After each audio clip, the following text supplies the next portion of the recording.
Achal Dua, Senior Consultant with ABC Learning. A very warm welcome to this session on law relating to micro, small and medium enterprises, issues and suggestions. And we have with us Advocate Mr. Tariq Khan. He will be speaking today, and welcome Tariq to ABC Learning. A single comprehensive act for development and regulation of small enterprises had been a long outstanding demand of the sector. The need has been emphasized from time to time by stakeholders and different fora. So in this webinar, we'll discuss various benefits provided for micro and small enterprises under the MSMED Act 2006. Further, we'll be highlighting various issues in the Act and how can the implementation of the Act become more robust. Also, I'll just give you a brief introduction of Mr. Tariq here. He's enlisted in the Forbes Legal Power List 2021. He is one of the top individual lawyers, youngest business world legal 40 under 40, featured in Fortune 500 India magazine, authored the bestseller book On the Rise, recognized as an arbitration expert by SEC Online. And welcome, Tariq. Let me just give you a little more introduction. Mr. Tariq is skilled in international and domestic arbitration, MSc, ME disputes, writs, commercial employment, insolvency, and bankruptcy laws. He has represented some of the biggest global players in various disputes, including construction, joint venture, oil and gas, infrastructure, and renewable energy space. Also, Mr. Tariq has represented leading domestic players in high-stake project disputes involving issues relating to defective works, breach of contract, indemnities, and illegal termination of contract. He has handled arbitrations under Singapore International Arbitration Center rules, International Chamber of Commerce rules, Delhi International Arbitration Central rules, and Indian Council of Arbitration rules. Mr. Tariq is also experienced in handling arbitration-related litigation, like the appointment of arbitrators, injunctions, interim reliefs, removal and substitution of arbitrators, enforcement of awards in various courts of India. He has been frequently invited to speak in various law conferences and events by domestic bar associations, law schools, and alternative dispute resolution centers. He has also been teaching arbitration as a guest faculty in the past 6 years in some of the prominent law schools in India. He has more than 50 publications to his credit in various journals, magazines, and popular legal news. Tariq, I would say this is just so much impressive experience and profile you have, and we are definitely, EBC is honored to have you here. Welcome again. Without any further delay, we'll just start the session, and I would be asking few questions. Welcome again, and this virtual podium is all yours. And would you like to say something, or should I start with the questions here? I think, you may start asking me questions, and I think that's how we can conduct this session further. And thank you for a lovely introduction. Sure. Okay, Tariq. So the first question for you here is, firstly, a very important and an introductory question for you. Just give us the introduction of MSMED Act 2006. Thank you. Thank you, Achal. That's a very pertinent question. Often we have seen that many lawyers, including some of the senior lawyers, I was surprised when they did not know about the MSMED Act. And it is not uncommon to see that even the micro, small, medium enterprises do not know the benefits of the MSMED Act. And this is an act specifically made and designed for the upliftment and welfare of the micro and small enterprises, because most of the benefits are accrued to micro or small entity, though there is a reference of medium enterprises also. But the idea was to ensure that there are no incidents of these entities becoming sick industries. Because earlier what used to happen, because the amount of capital invested by these entities is comparatively really low in their investments, in their machinery, and they're doing business on a very small scale. The problem was that their money used to get stuck, their invoices were not cleared at times. And that's why these delayed payments were a major issue, why these entities could not recover their money, and eventually they had to shut down. So therefore, this act was very necessary. However, this Act of 2006, MSMED Act, as we call it today, this was not the first act. Prior to this act, there was an act in 1993 This was Delayed Payments to Small Scale and Ancillary Industrial Undertaking Acts. Now, this was repealed in 2006, and therefore a proper legislation was passed by the Parliament, wherein they came up with the MSMED Act, which is Micro, Small, Medium Enterprises Development Act. Now, the key reasons, like I said, is the promotion and development of the micro, small, and medium entities to ensure that their interest is safeguarded, that their payments are not delayed, and to facilitate such a mechanism wherein the dispute resolution in such cases where micro or small entities are involved, it becomes very smooth, faster, and easier. So basically, for facilitating the promotion and development and enhancing the competitiveness of micro, small, and medium enterprises, and for matters related to them, this act had come into existence. So that is the long and short of the Micro, Small, Medium Enterprises Development Act.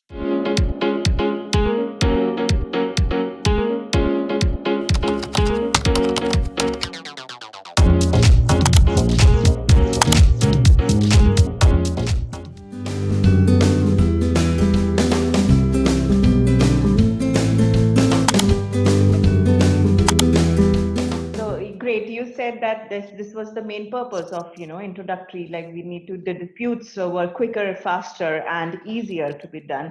The next question for you, Mr. Tariq, here is, what are the various benefits for MSMEs under the Act of 2006? Exactly. Now, this is a very pertinent question, Anchal, because many people and the stakeholders do not know what are the benefits that the Act entails. And the issue is, if you do not know what are the benefits available to you, then how do you actually get those benefits? And availing of those benefits is a question which, in fact, has become a matter of discussion and debate a lot of time. Often the courts have come up with judgments wherein there are certain technical issues which were there where the benefits which were otherwise available to the MSMEs, they were being deprived of those benefits. Now, let's first talk about what is so special about this act and how it actually benefits the micro and small entities. Now, let us look at the section 15 to 23, which is chapter 5 of the Micro, Small, Medium Enterprises Development Act. Now, if you look at section 15, I'll only refer to chapter 5 because I think that's the most important part of the MSMED Act, which one has to look at to understand what are the benefits enshrined under the Act. Now, if you look at section 15, the heading of chapter 5 reads, Delayed Payments to Micro and Small Enterprises. Now, 15, if you read, it says that when a supplier supplies any goods and renders any services to any buyer, the buyer shall make payment therefore on or before the date agreed upon between him and the supplier in writing. So this is about the payment that whatever date is agreed, you have to make that payment. So buyer is the entity which is not a micro or small enterprise, and supplier is the micro or small enterprise which is supplying goods or rendering services. Now, if you read it further, it says that it should not exceed 45 days in any case. Now, section 16 talks about the consequences if you don't pay the micro or small enterprise, which is the supplier, where any buyer fails to make payment of the amount to the supplier as required under section 15. The buyer shall, notwithstanding anything contained in any other agreement between the buyer and supplier, be liable to pay compound interest with monthly rest to the supplier on that amount from the day, as the case may be, at 3 times of the bank rate notified by the Reserve Bank. Now look at this benefit.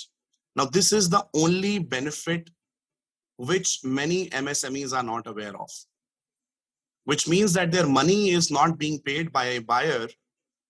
They are entitled to get 3 times the bank rate interest, which is compoundable. So sometimes in cases I have seen in my 8-9 years of experience for working for MSMEs, that in some of the cases, the interest component itself increased the principal amount which was pending. So for instance, the principal amount of the invoice which was not cleared by the buyer, maybe it was 80 lakhs. but the interest component increased to 1.5 crores.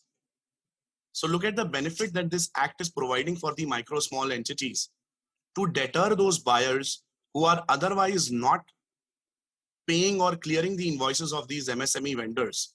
So therefore, this is one of the most important benefit which is only available to MSMEs, which is the interest component on delayed payments, which is 3 times the bank rate interest. Now let us look at Section 18. Now Section 18 provides a very different dispute resolution mechanism. It is not like any other arbitration or any other court matter that we see. So when there is any dispute between a buyer and a supplier, and by supplier I mean a micro or a small enterprise, the dispute resolution is not like we see approaching the court or approaching an arbitrator, getting an arbitrator appointed. It's a very simple mechanism. Now look at these benefits. Section 80 is the heart and soul of our MSMED Act, which many people are not aware of, because what they need to do once they feel that there is a dispute regarding payments and they're not being paid by the buyer. Now look at Section 18(1) first. Now it starts with a word notwithstanding, which means it is a non-obstant clause, which means that it has an overriding effect over every other provision and every other law. Notwithstanding anything contained in any other law for the time being in force. So Section 18 prevails over every other act, including the Arbitration Act or any other CPC or any other law. So you just have to look at Section 18, and this is having an overriding effect over everything.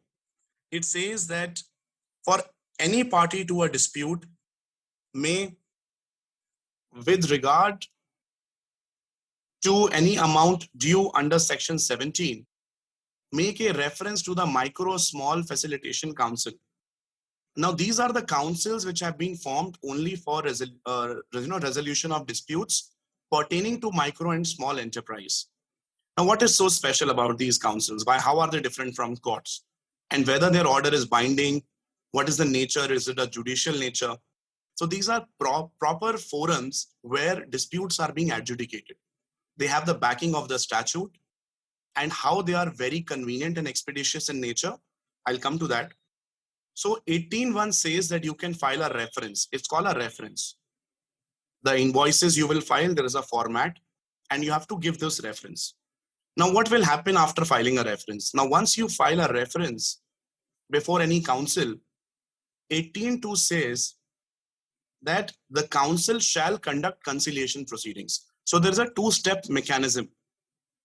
Firstly, there is a mandatory conciliation which will happen. And once this conciliation happens, parties will be called to resolve the dispute. And the endeavor of the Facilitation Council, of course, they are pro MSMEs. They are not in favor of the buyers. Their endeavor is to ensure that the amount which is due, the amount which is not being paid by the buyer, they will try to resolve the issue by explaining it to the buyer that, look, if you do not make the payment, then these are the consequences under the act. And this is the amount of interest which will be payable by you. Maybe assuming that the conciliation does not, result into anything, it goes nowhere and it fails. The other parties not agree to make the payment. If something like that happens, then you come to Section 18(3), which means that if the conciliation fails, then the next step, which is the second step, is arbitration. Now, this is not like the ordinary arbitration which we see resulting out of an arbitration agreement. 18(3) talks about an arbitration which is either conducted by the council itself, or they may refer it to any other arbitration center. Like in Delhi, they refer it to Delhi International Arbitration Center. In many other cities like Kanpur, Agra, etc., they do it themselves. They're conducting it within the council itself. However, one thing which we have to keep in mind is that this arbitration will be treated as the one which is going to be governed by the provisions of the Arbitration Act 1996. So that's the key point. And there are judgments which have emphasized that this will be treated as an arbitration, which is a result of an arbitration which is going on or executed pursuant to an arbitration agreement. Another thing that we have to keep in mind is 18.4, which is the most important beneficial provision under Section 18. Now it says that if there is a buyer located anywhere in India, and I am a supplier located in Delhi, for instance. Now imagine if there is a contract between you and I, Aanchal, and you are the buyer, and even though the jurisdiction clause in that agreement says Mumbai will have the jurisdiction, the courts in Mumbai shall have jurisdiction. Now, irrespective of that, the jurisdiction in the case of a council will be where the supplier is situated. Since I am registered in Delhi, even though the contract says otherwise, only the council in Delhi shall have jurisdiction. So this is a very important aspect which is included, and to take care that these MSMEs are not unnecessarily harassed and they don't have to go to the courts of Mumbai to resolve a dispute. So this jurisdiction will be where they are situated. Now, another very important aspect is 18.5, which says that every reference has to be decided in a period of 90 days. Now look at this benefit, that a case is being resolved in 90 days, in 3 months. Otherwise, if they go to the court of law, they do not know when the dispute will be resolved and what will be the outcome, whether it will take 5 years or 7 years. But 3-month period is given to decide every reference under the MSMED Act. Now, these are the key provisions so far as dispute resolution is concerned. Now, Section 19 is very interesting. Suppose an award comes and is passed by an MSME council, and another party challenges that award. They will have to deposit 75% of the total amount which has been awarded before they can challenge it. So this is another interesting benefit which has been given, especially for MSMEs, that if you challenge any order in an appeal, then you have to deposit 75% of the amount. So lastly, one more benefit which I'd like to highlight is Section 24. It says that the provisions of Section 15 to 23 shall have effect notwithstanding anything inconsistent herewith in any other law for the time being in force. Now, Section 15 to 23, they override every other law. So which means that tomorrow you cannot say that, look, there is an arbitration clause in the agreement. Jurisdiction is Bombay. How are you having the jurisdiction of a council in Delhi? The 24 gives me that power that, look, no matter what parties have agreed in the private contract, even then, the law gives me this power, and therefore a private contract entered into between two parties cannot override the Act of Parliament. So these are some key benefits which have been given.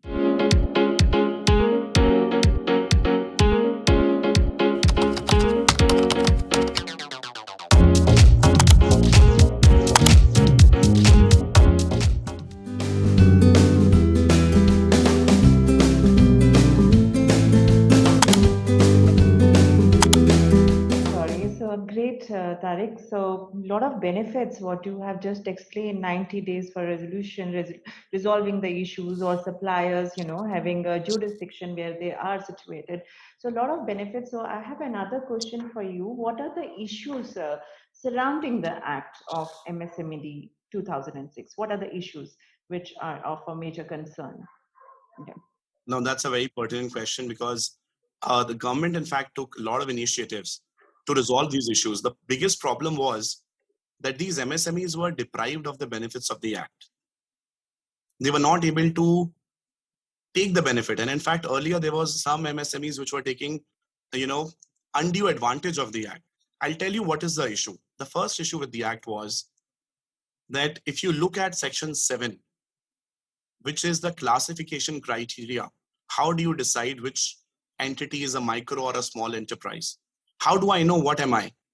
And how do I register for it? Now, when you look at the Section 7, it gives a twofold criteria. It says that you will have to show your investment in the machinery. If the investment in the machinery is to a certain extent, there's a bracket which has been given. From X amount to X amount, then you are a micro entity. From Y amount to Z amount, then you are a small enterprise. And similarly, for the medium enterprises, a criteria has been given under Section 7. Now, this was, undue advantage was taken of this criteria because it was on the basis of a self-declaration. Once you get registered as an MSME, for instance, say in 2006, and at that time you were a micro entity. Now imagine that over the years, you have increased your investment in the machinery and you have shifted to another slab. But there was no mechanism to check it, that whether you are still a micro enterprise or you have become a medium enterprise. But like I said, the only basis to check was the balance sheet. And that machinery is it's an asset which depreciates with time. So many entities did not, honestly declare themselves as medium enterprise. They always wanted to take the benefit of the original micro entity, whether they would have grown in turnover or they would have grown in, the investment in machinery. Now, due to this reason, there were often certain discussions. Then another criteria was introduced by the government, and a proposal was that we will only consider turnover as the criteria, that what is the annual turnover of that entity. Now, this was also criticized. This was in 2018, because they said that, look, if you do that, then even traders will take advantage who otherwise do not invest in the machinery, but they are merely importing the goods and selling it. So they will also qualify themselves as MSME. Though recently it has been done, traders have been included by the Ministry of MSME. It's a very positive step, and almost 2.5 crore traders will be getting the benefit of the MSMED Act now. But in July 2020, I think 7 July 2020, a new notification came, which I think is the best move by the government. They came up with a notification, and now the criteria has been changed completely. Now they are taking investment plus turnover of that entity to determine whether it is a micro or small enterprise. Now, how will they do that? What they are doing is they have given a bracket that if your investment in the machinery is up to 1 crore and your annual turnover is up to 10 crores, then you are a micro entity. Similarly, if your investment in the machinery is up to 5 crores and turnover is 50 crores up to, then you are a small entity. So this is the criteria. And what happens, because sometimes the confusion may be that even though your investment in the machinery is up to 1 crore, but maybe your turnover is more than 10 crores, then you will fall in the upper bracket. Then you will not fall in the lower bracket, because one of the criteria is hitting the upper ceiling. So you'll automatically shift to the next slab. Now, this is a new format which has been adopted. It is called Udyam registration. You simply have to go on the website of MSME, it's a self-declaration. Udyam registration, you will be given a number. And once you get that number, you have to declare. And now from next year, you'll have to give your GST declaration. You have to give your PAN card. So this way they will be able to see your, annual turnover, what it is. And you may have multiple entities. So they will be taking your GST number and PAN card to see what is the total turnover from all entities, so that they know your actual turnover over the last financial year and what is your investment in machinery. To check that, they are going to then decide whether you are a micro or small enterprise or not. The thing is that they will not be checking it ever unless somebody complains. Now, for the first time, a mechanism has been provided where you can challenge the registration of an entity as a micro or a small enterprise. But I think this is an excellent move, and this is a very good initiative, because now entities will not be deprived of the benefits of the Act. They can simply register themselves on the basis of a self-declaration form, and there is no hassle. And yes, every year you'll have to, re-register yourself, provide these documents. So I think that's a new criteria. But the issue is in the definition of a supplier. Now, earlier, many people did not know that entities which registered themselves later, will they be entitled to the benefits of the Act? Because often what we have seen is that there is a Section 8 in the act which says that you have to mandatorily register. But many entities did not register because MSME constitute like 40% of the economy in the country. And most of the MSMEs, almost 80 to 90%, are unregistered. By unregistered, I mean that per se they qualify the criteria, but they have not officially filed a memorandum with the authority and they have not registered themselves. So registration merely makes the availing of these benefits easier. But many court judgments have interpreted it incorrectly. They have said that because you are not registered, you will not get the benefits of the act. Now, this is the key issue due to which many MSMEs were deprived of the benefits of the act. I will cover that later in a judgment, Shilpi Industries, but I think we can move on to the next question due to paucity of time. Sure, Tariq. So loads many issues, what you have just explained, and investment and turnover, that's a good step, having both. And yes, registration is important for all the MSMEs to take the advantages. The next question for you is, what is the procedure followed by facilitation councils for resolving disputes concerning MSMEs? Over to you. That's a very pertinent question because I've been getting calls for years wherein lawyers, my colleagues, have been asking me that how to file a reference in the MSME, because if you try to find, there is no book, there's no information available as to how one has to file a claim in the MSME Council and what is the procedure which they adopt.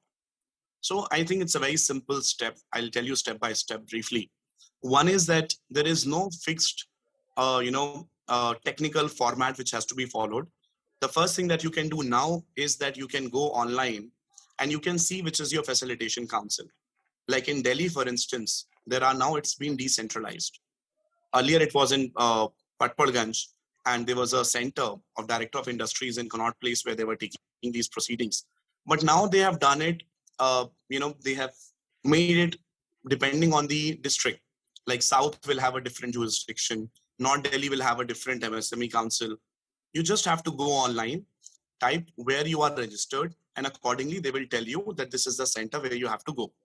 Now, what I will advise you is that online, there is a format which is given where you can file a reference online very easily, conveniently. A reference can be filed. Now, once you file that reference, you get a number. But the biggest mistake people commit is that they sleep over it. They think that they have filed something online and now it will automatically be taken. Now, because of the workload and inefficient functioning of these councils, the problem is unless you physically go there and do not file a reference, your matter will never be taken up. That's my experience, at least. And I mean, I'm saying it with a lot of confidence. So it's always better you go there physically, see what is the format in which they are accepting. There is a format in an affidavit that you have to give. And then you file a proper claim, which will include all your invoices, your Udyam registration number, and all those relevant facts which are relevant for the adjudication of disputes. It will be in the nature of a statement of claim, wherein you are claiming all your invoices and the amount which is pending. Now, suppose that conciliation takes place, because on that basis only, they will be issuing a notice to the other side that, look, this claim has been received. Mostly they take 3 to 5 copies of the hard copies of the claim. And then they will issue a notice to the other side that, look, this claim has been received, come for conciliation. Now, in that conciliation, they have a period of 90 days to either decide the conciliation, it becomes successful, or it fails. If it fails, then the matter is automatically referred to arbitration.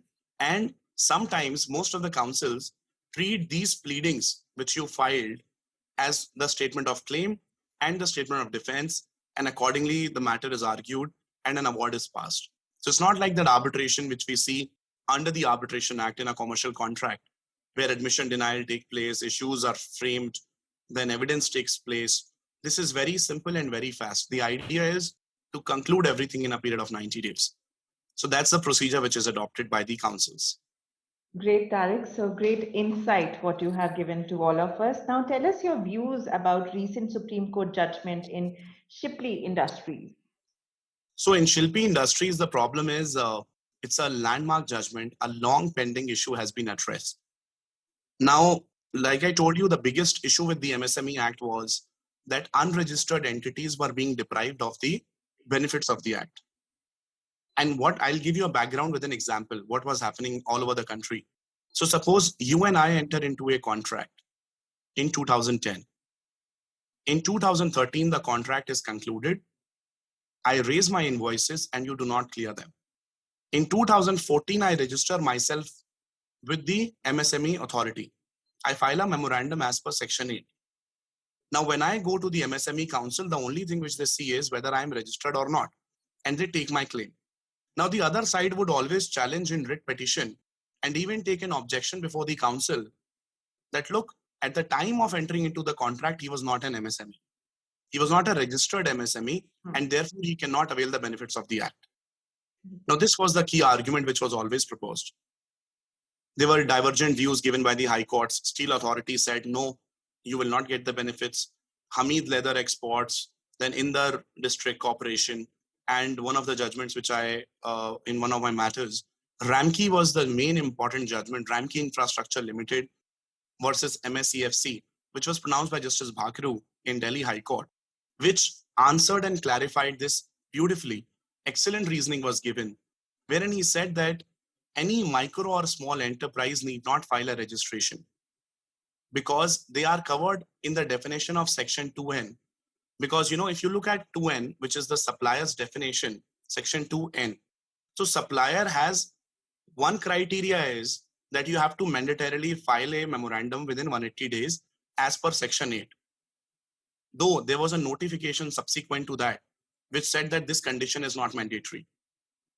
So you can file memorandum at your discretion, which means it is not mandatory, it's just a formality.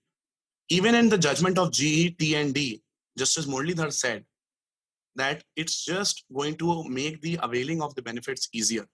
Registration is not mandatory. Now, Justice Bhakru said that, look, if you look at the language of 2N, 1, 2, 3, 4, you will see some entities which are not requiring registration since they are government entities, but still they are falling in the criteria of a supplier. So the idea was to give the benefits to the micro or small enterprise, not to registered entities. Nowhere has it used the term registered micro or small entities, but what Shilpi Industries did, and why I call it something which is a very regressive step. Shilpi Industries basically says that if you are entering into a contract in 2010, and at that time you were not registered, and the supplies which you made during the contract were not pursuant to the registration, then you will not be entitled to the benefits of the Act. Now, the damage which it has done, a strong blow which has given to the MSMEs is that unregistered MSMEs, which are like the majority, more than 70-80% almost, they will not be able to get the benefit of the Act.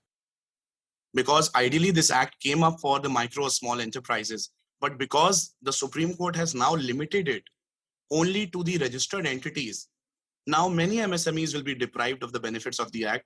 And as a result, the buyer will always find this argument in all these ongoing matters before the Facilitation Council. And they will say, look, they were not registered at that time of supply. Now they cannot, really go on with this council.